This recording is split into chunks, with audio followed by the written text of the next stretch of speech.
God's Christian Fellowship, GCCF, na nakikibahagi sa World Vision Day around the world.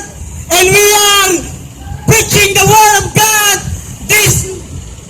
this afternoon upang ipabatid sa inyo na ang pangangaral ng Ebanghelyo ng ating Panginoong Hesus ay pambuong daigdig sa iba't ibang bansa. And the World Vision Day Philippines ay dumating sa atin ngayong oras na ito because Philippines is for Jesus! Amen!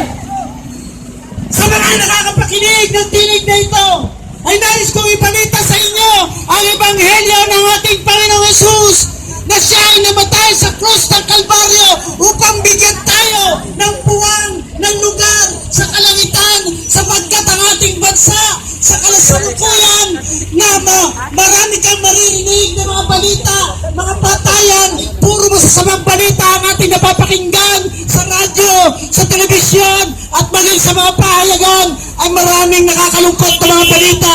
Ngunit ngayong hapon ay nais ko ipabatid sa mga nakakapakinig.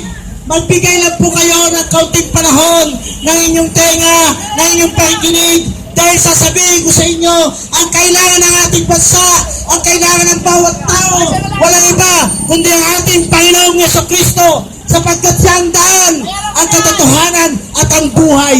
Walang makaparoroon sa Diyos Ama kundi sa pamamagitan niya, hindi sa pamamagitan ng ating mga gawa sapagkat laging pumabagpag po ang ating mga gawa. Marami, maging sa ating gobyerno, hindi nagkakaroon ng pagkakaisa. Iba-iba ang kuro-kuro, iba-iba ang katuwiran.